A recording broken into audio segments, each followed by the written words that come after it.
Hello everyone, it's Retroaction. Welcome back to another Transformers review. This is Machine Wars Transformers Mirage, released by Kenner in 1997. Now, Machine Wars Transformers was a short-lived attempt by Kenner to re-release, well, to return to G1 with Transformers, because at the time Beast Wars had taken off.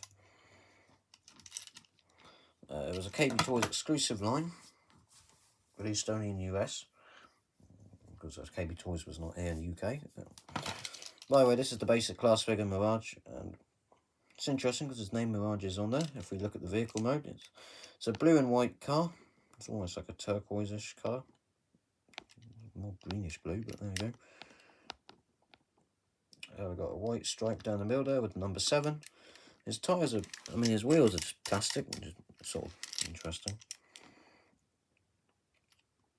Now, there is a spring in there, and it looks like it's connected to the spoiler, which we'll get to in a minute, why that is. But overall, it's an interesting car mode. It's alright, it looks cool.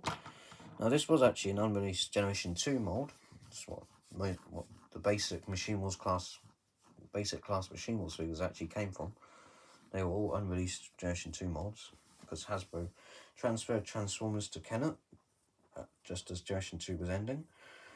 Well, actually, Kenner probably cancelled Generation 2, because in 1996 they released Beast Wars. So, either way, so that's why this video looks different from the other Beast Wars figures.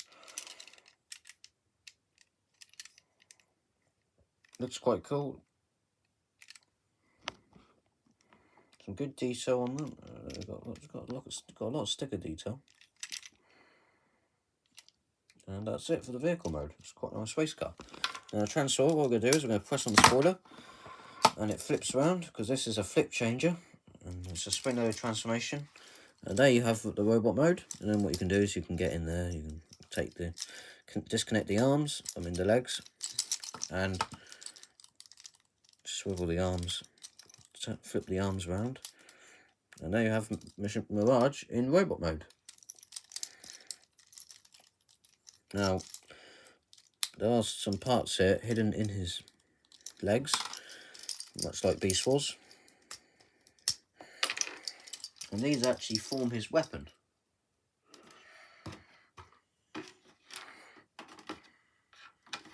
So we've got 2 halves of his weapon there. They look quite cool. We've got like this mini gun, and well, this is an extension piece. But anyway, they flip on, they click together like that. They clip together, and now you got his gun. Looks quite cool. It's the same like bluish plastic as the figure, which is nice. And obviously you can store it in robot mode. You can store it in vehicle mode, which is nice. Being able to store the accessory. And there he is in robot mode with his weapon. Now he's got a good head sculpt. He's got clear eyes, which is kind of interesting. I don't know if it's light piping, but it does seem to be. Got the number 7 there on his chest. You've got the weapon in his hand. Looks quite good.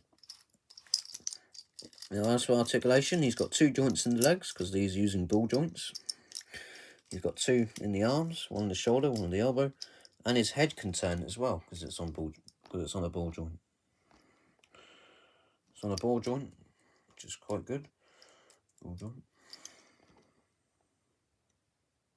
Yeah, that's pretty good. That's good head sculpt. Looks very much like the G1. Looks more G1 than the other Machine Wars head sculpts. Other than obviously the later figures, the larger figures are just, you've got 4 Autobots, 4 Decepticons for the basic class, and then you got Sandstorm, which is basically G1 Rotorstorm recoloured with the weapon system taken out. The launchers don't really work as well. Or have they been taken out completely? I think Kenner took out the whole mechanism for the launchers. And then you got Stalker, which is now Soundwave, without Mega Visor, the gimmick, where you can take a Predator jet, put it on top, and it creates a battle scene. And then down the scope, and then you got Skyquake and Thunderclash as Starscream and Optimus Prime. That is the whole line. It didn't last very long. It is obscure and rare. It is an obscure and rare line today. This is in fact the only Machine Wars figure I've ever managed to find, this one here. Hence why I got it. That's the only one I've actually managed to get. It's Mirage. I've never seen any of the others. I thought I'd just mention that. But this figure is quite cool. Obviously, it's a one-off for me because I don't have any other Machine Wars figures. I do like Megaplex and Megatron. They're quite cool. And Starscream's cool as well. And Soundwave. But overall, it's a good line. Shame, really, that it didn't take off. But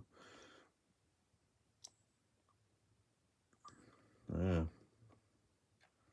It is definitely harder to find now. So if you're looking for this, keep that in mind. It is a harder line to get. Probably quite expensive as well. Some good detail all around the figure, as you can see. You've got some molded leg detail there, and yeah, overall it's a great figure. Looks good. It is a basic class though, so as you can see, the wheels don't look that great. The wheels are a bit rubbish, really. But overall, it's a cool figure. The spring transformation is interesting. Obviously, over time that might fail. If you have it in the vehicle mode all the time, that would like put pressure on the springs and everything. I put mine in robot mode. Looks good on display. The head sculpt's nice. The figure looks cool. One bit that is sort of weird though is the fact that, as you can see, the wheels kind of restrict the arms. Kind of get in the way of the arms, which is interesting. But overall, it's a cool figure. This has been Machine Wars Mirage from Kenner. Thank you for watching. This has been Retroaction. Definitely the hardest figure to get. Thought I'd do a review on it, because I didn't actually think of doing one until just today, actually. One thing that is interesting, though, is that it says Mirage there on the spoiler, much like Generation 2, where they had the names visible. But you can even see it in robot mode, which is kind of funny. But overall, it's a great figure. Nice colour scheme. Looks good. These legs are a bit loose because of the ball joints they're on. Well, these aren't the ball joints. These are some sort of screwed in joints, pin joints or something. But yeah, his legs are a bit loose. But aside from that, it's a good figure. It's a good figure. Definitely worth picking up if you can find it. It's definitely a rare Transformer. Definitely worth picking up. Anyway, this is Retroaction if you can find it. I'll see you next time. Goodbye for now.